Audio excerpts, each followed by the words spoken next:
एक ऐसा राजा जिसने अपने भाइयों को रास्ते से हटाया, अपने हाथ अपने भाइयों का कत्ले आम किया, उसके बाद अपने पिता को कारागार में डाल दिया और उसके बाद वो गद्दी हासिल करता है। लेकिन उस राजा की जिंदगी में एक ऐसी घटना घटती है जिससे उसका सोचने का नजरिया ही बदल जाता है। राजा से एक ऐसी लड़की बदला लेने आती है जब राजा करीबन कहते ना कि वो बूढ़ा हो चुका था, हालांकि बूढ़ा नहीं होता है। 52 साल की उम्र में राजा ने कोई पेड़ लगाया था। उस पेड़ का कहते हैं कि फल उसके सामने आकर खड़ा हो जाता है और बीते 2 महीने से वो फल राजा साहब को जहर दे रहा था। जब राजा को उस लड़की की पूरी कहानी पता चलती है तो राजा के पैरों तले जमीन खिसक जाती है।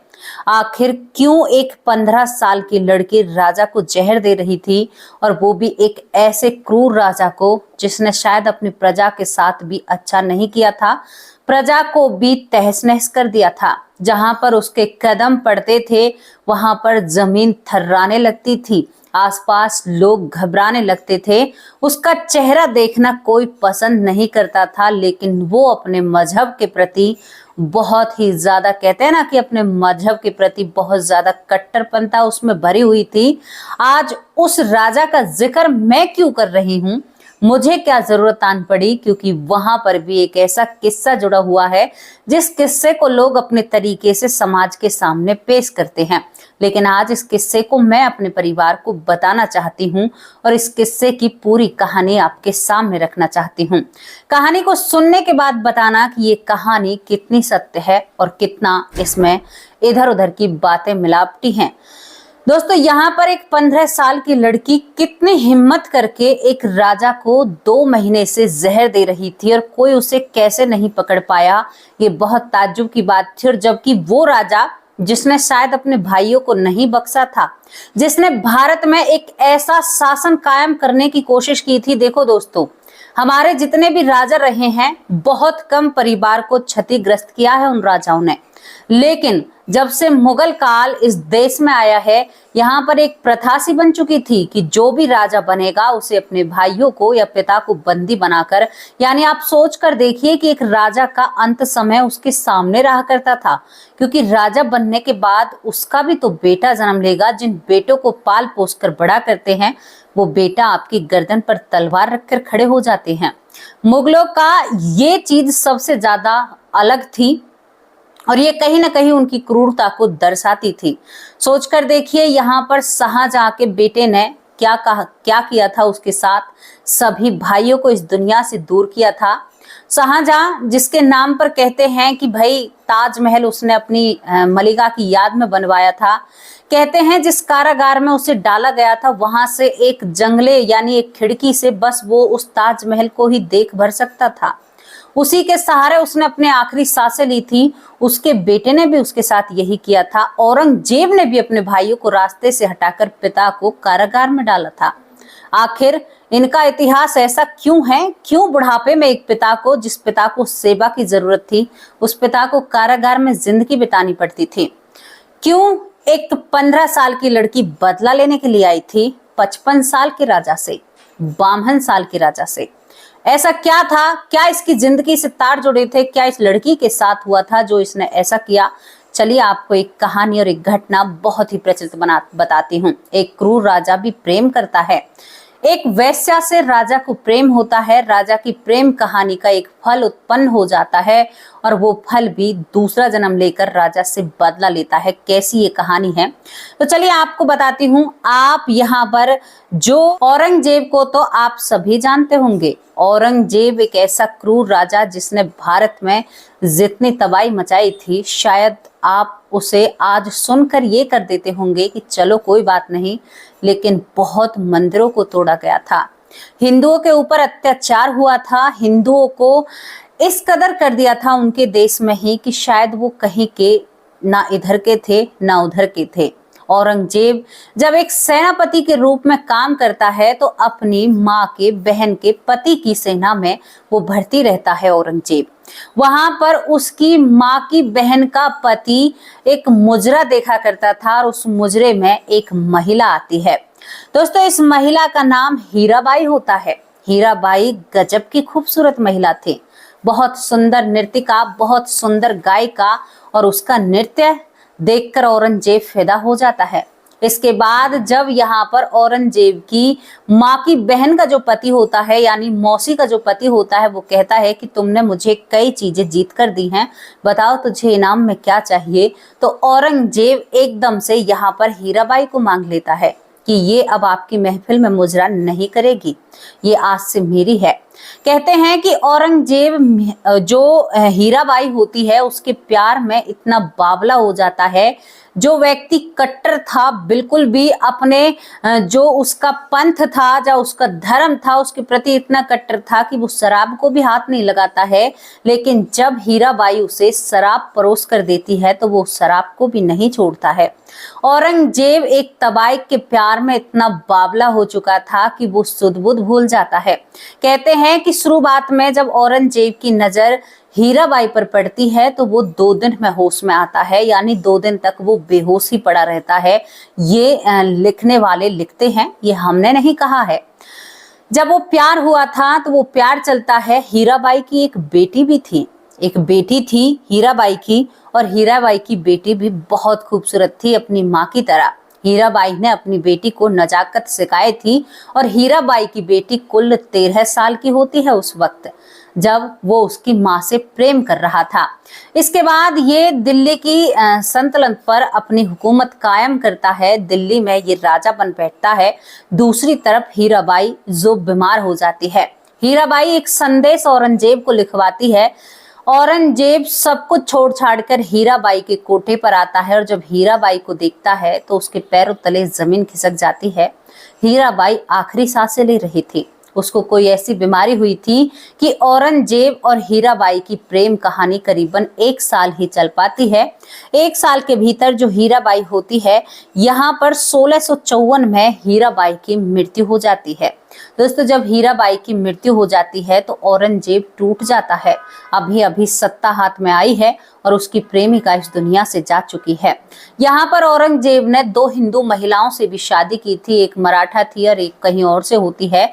और दोस्तों, यहाँ पर औरंगजेब की बहुत सारी रानियां थी, लेकिन फिर भी वो तबाइक से इतना बेइंतहा प्यार करता था, एक वेश्या से। ये शब्द ठीक नहीं है, लेकिन क्या करूं। अब यहाँ पर हीराबाई की जो बेटी होती है, अब औरंगजेब की नजर उस बेटी पर पड़ती है, क्योंकि बेटी हीराबाई की तरह की थी। लेकिन हीराबाई की बेटी को ये बात बिल्कुल पसंद नहीं आई। हीराबाई की बेटी का जो साथ दे रही थी, यहाँ पर दूसरी वेश्या राणा गुल होती है। राणा गुल भी उसी कोठे पर काम करती है, वो हीराबाई की बेटी को संभालती है। लेकिन 13 साल की लड़की को कोई व्यक्ति, क्योंकि जो हीराबाई की बेटी थी वो बिल्कुल भी औरंगजेब को पसंद नहीं किया करती थी। जब औरंगजेब हीराबाई के पास आया करता था तो उसकी बेटी बहुत ही ज्यादा विरोध किया करती थी और कहा करती थी कि मुझे ये बिल्कुल भी पसंद नहीं है ये व्यक्ति। तो उसकी माँ समझाया करती थी कि बेटा, ये हिंदुस्तान में राज करते हैं, ये लोगों को जूते की नोक पर रखते हैं। ये समझते ही वो बेटी फिर भी उससे घृणा करती है। उसका चेहरा उसे बिल्कुल पसंद नहीं आता है। जिसकी मूछ नहीं है, दाढ़ी दाढ़ी है, वो उसे पसंद नहीं करती है। कहती है कि माँ, आप कुछ भी कहो, मुझे ये व्यक्ति एक आंख नहीं भाता है। ये जब आपसे मिलता है तो मुझे एक जलन सी होती है। अब क्या होता है, जब हीराबाई की मृत्यु हो जाती है तो औरंगजेब की जो नजर थी वो 13 साल की हीराबाई की बेटी पर पड़ती है। हीराबाई की बेटी पर जब पड़ती हैं तो इन सारी चीजों का आभास यहाँ पर हीराबाई की बेटी को हो जाता है। ऐलान हो जाता है हीराबाई की बेटी के साथ रात गुजारने का, जिसकी अभी तक नथ भी नहीं उतरी थी। अब हीराबाई की बेटी कहती है, यहाँ पर जो राणा गुल होती है, वो भी दूसरी वेश्या थी, वो भी बड़ी खूबसूरत थी। वो औरंगजेब से अपने आप को छुपाया करती थी, क्योंकि यहाँ पर दोस्तों वो किसी और से प्रेम किया करती थी और वो नहीं चाहती थी कि औरंगजेब जैसे राजा की नजर उसके ऊपर पड़े। अब यहाँ पर हीराबाई की बेटी यहाँ पर राणा गुल से कहती है कि देखो, आप भी मेरी माँ समान हो। मेरी उम्र 13 साल है, लेकिन मैं इस व्यक्ति को अपनी माँ की बाहों में पसंद नहीं करती थी। अगर ये मुझे छुएगा तो मेरी जान चली जाएगी। दोस्तों, यहाँ पर इन बातों को कहकर जो हीराबाई की बेटी होती है वो अपने आप को इस दुनिया से दूर भेज देती है अपने ही हाथों से। औरंगजेब को बड़ा गुस्सा आता है। कैसे न कैसे करके औरंगजेब की जो नजर है, जो वैश्या राणा गुल होती है, उस पर पड़ जाती है। राणा गुल जब देखती है कि अब नजर मेरे ऊपर है, राणा गुल रात रात में भागने की तैयारी करती है, लेकिन राणा गुल वहां से भाग नहीं पाती है और वो उस पर पूरी निगरानी लगा देते हैं। आप सोचकर देखिए, एक बादशाह, एक जो राजा था जिसकी इतनी सारी रानियां थी, वो वेश्याओं तक को भी नहीं छोड़ रहा था। दोस्तों, क्या इतनी भूख इंसान के अंदर हो सकती है? क्या कोई इतना बुरा इंसान हो सकता है? हो सकता है। इतिहास छानिए, सच इतिहास को पढ़िए, जो सच्चा इतिहास है उसे जानिए, वो इतिहास क्या होता है। इसके बाद यहाँ पर जो राणा गुल होती है अपने प्रेमी के साथ, प्रेमी का नाम यहाँ पर हम उजागर नहीं कर रहे हैं, राणा गुल, क्योंकि यहाँ पर हीराबाई की बेटी भी जा चुकी थी। अब इस कोठे से जो राणा गुल है वो गुल होना चाहती है, यानी भागना चाहती है। वो अपने प्रेमी के साथ यहाँ से भाग जाती है और दूर जाकर एक गांव में अपनी दुनिया बसा लेती है, राजा की नजरों से छुपते छुपाते। लेकिन औरंगजेब को कहीं ना कहीं ये बात बहुत किरकिरी लगी थी, क्योंकि इससे पहले के वाक्य मैं आपको बताती हूँ। 13 साल की लड़की को छोड़कर जब वो लड़की मर जाती है तो औरंगजेब अब राणा गुल से कहता है कि मुझे तुम बहुत पसंद हो, अब मेरी रातें रंगीन तुम करोगी। तो यहाँ पर राणा गुल साफ उसके इस प्रस्ताव को इनकार कर देती है। कई बार औरंगजेब ने उसे रिझाने की कोशिश की, कई तरह के तोहफे उपहार में दिए, लेकिन राणा गुल उसके झांसे में नहीं आती है। जब औरंगजेब बिल्कुल नहीं मानता है तो राणा गुल अपने कुछ बाल और अपने खून से लिखा हुआ एक पत्र लिखती है और औरंगजेब के पास पहुंचाती है। कहती है कि मैं किसी और की अमानत हूँ। इस पत्र को पढ़ते ही जो औरंगजेब होता है उसे गुस्सा आता है। एक तरफ राजपाट संभाल रहा था, लोगों को दुख दे रहा था, एक तरफ तबायकू की जिंदगी में हाहाकार मचा रखी थी एक व्यक्ति ने। यहाँ से जो राणा गुल होती है भागकर, अब मैंने आपको बताया, गांव में जिंदगी बिताने लगती है।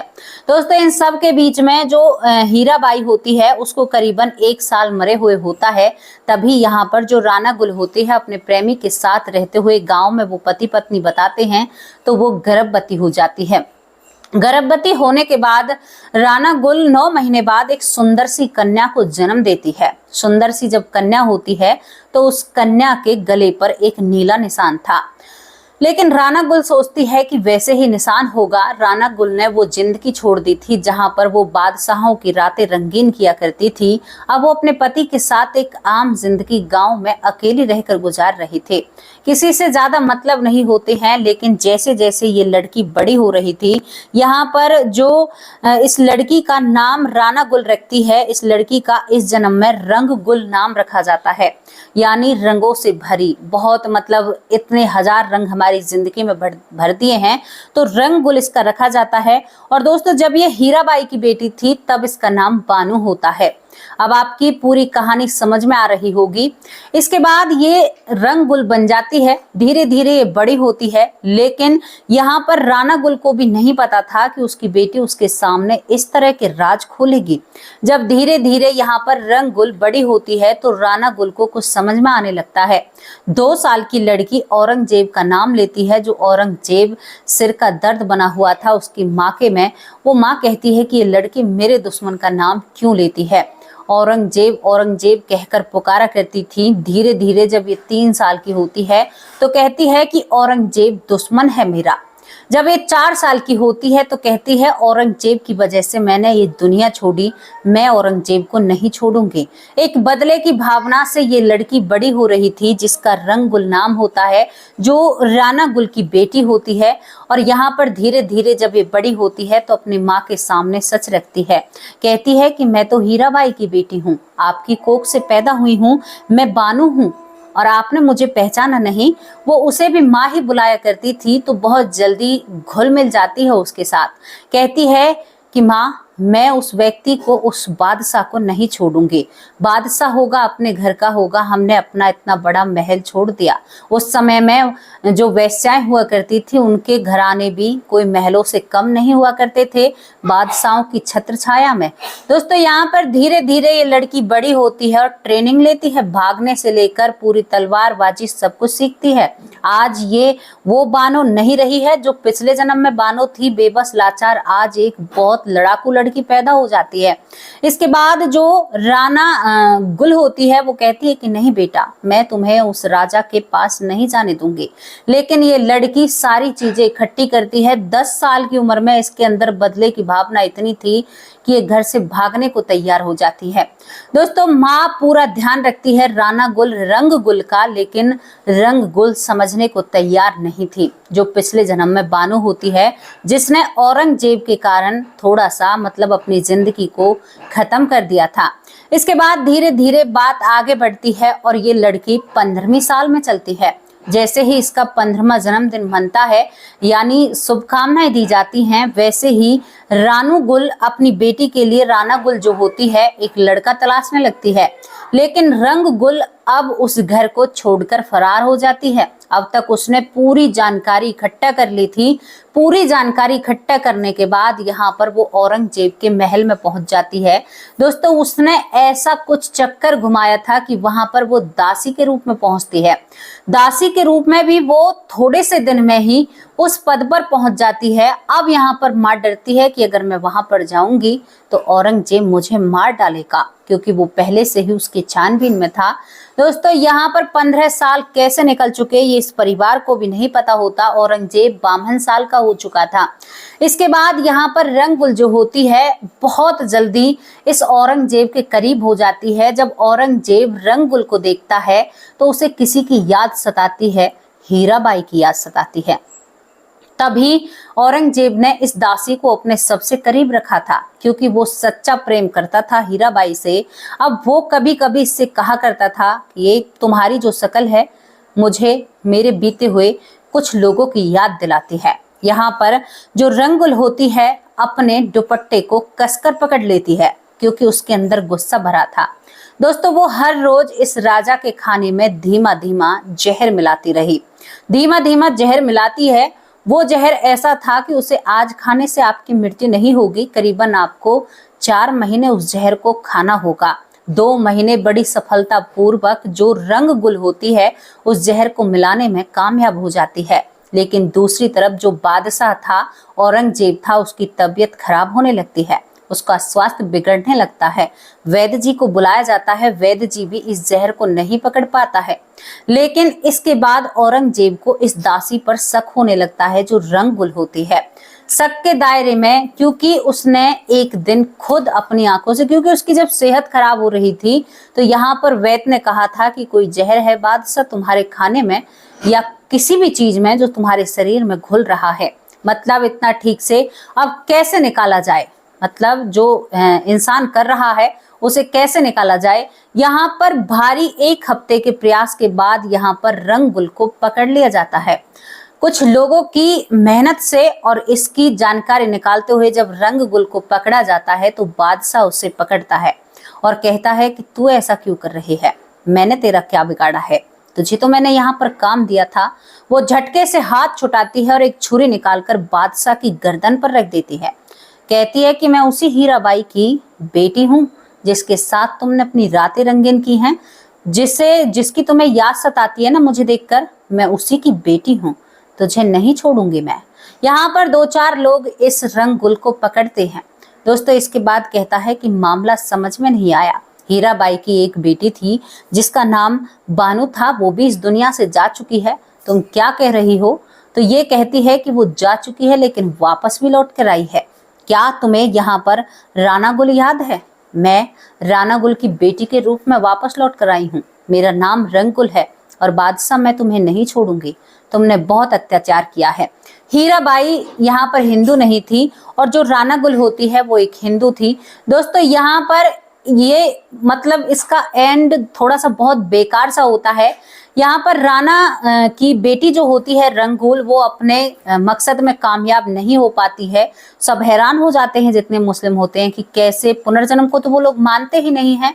उस वक्त से ही औरंगजेब की सोच भी बदलने लगती है। जो 52 साल का था उसकी सोच बदलने लगी थी कि पुनर्जन्म भी होता है तो शायद जो हिंदुओं के, क्योंकि उसने होली दिवाली पर रोक लगा दी थी, सभी त्योहारों पर बैन लगा दिया था, कर बढ़ा दिया था, कई लोगों के साथ बहुत बर्बरता बरती थी। तो ये सारी चीजें तो आप लोग जानते हैं, मैं क्या करूं आपको बताकर, आप सब कुछ जानते हैं। रंगुल को कारावास में घेर दिया जाता है क्योंकि बादशाह को वो अब भी बहुत प्यारी लगती है। वो खूबसूरती के ही कारण बादशाह के इतने करीब पहुंच पाई थी। लेकिन यहाँ पर भी रंगुल अपने आप को छोड़ती नहीं है। जब वो अपने मकसद में कामयाब नहीं होती है, वो अपनी माँ को खत लिख कर गई थी और वो अपने आप को इस दुनिया से दूर भेज देती है, जो रंगुल होती है।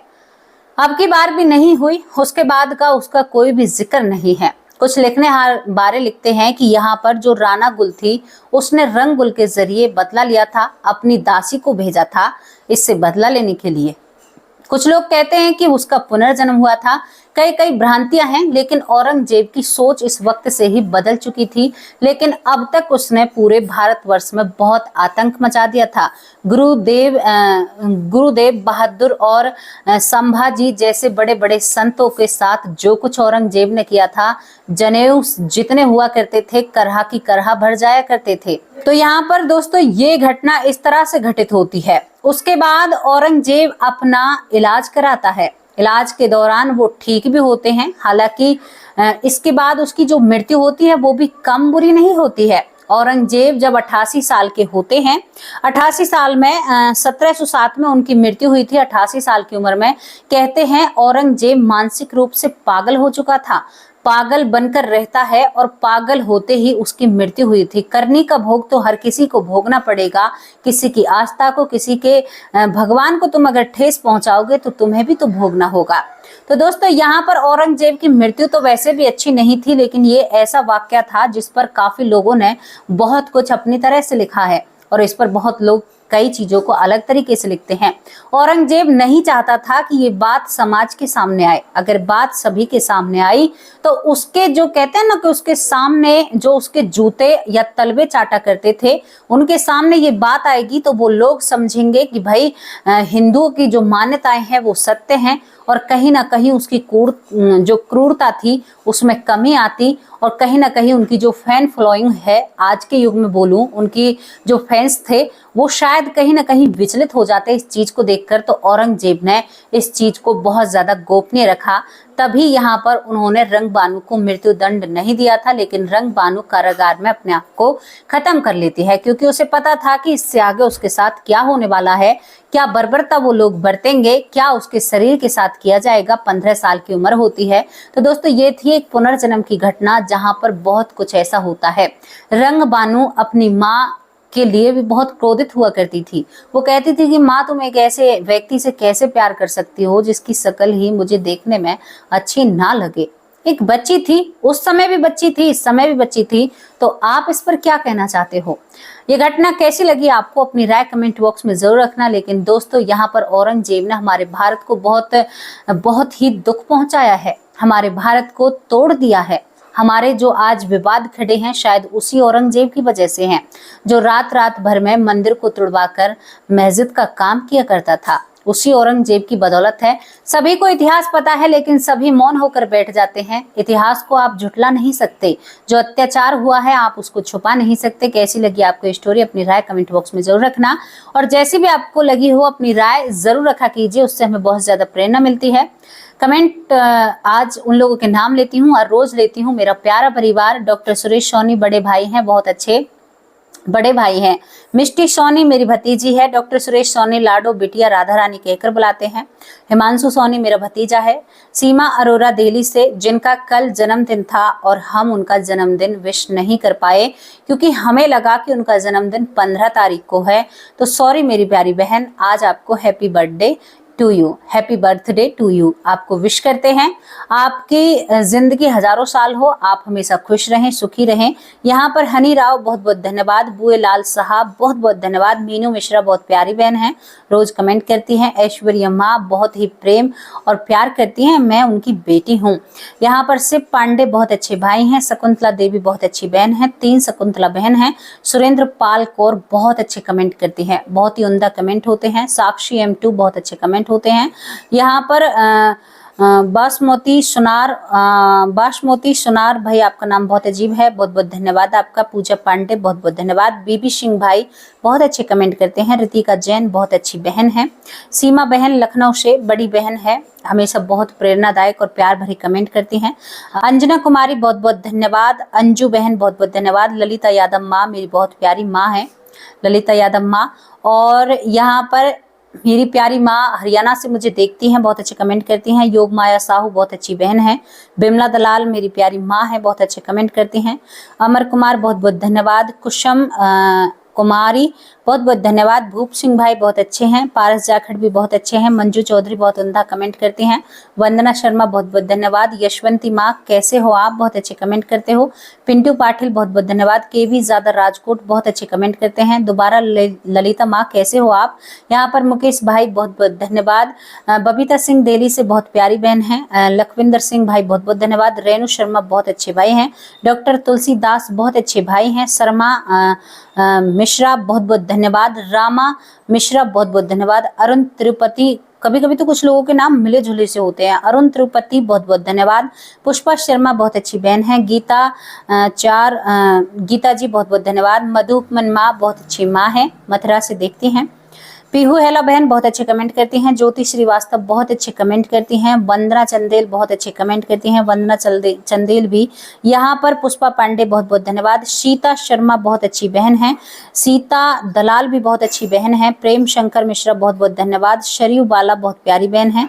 लखविंदर सिंह बहुत बहुत धन्यवाद। तुलसी शर्मा बेटी बहन बिटिया रानी कहकर बुलाते हैं। रामायण कुशवाहा भी बेटी कहकर बुलाते हैं। इंदु ठाकुर बहुत अच्छे कमेंट करती हैं। गोल्डी बहन बहुत बहुत धन्यवाद। राजा राम बहुत अच्छे भाई हैं।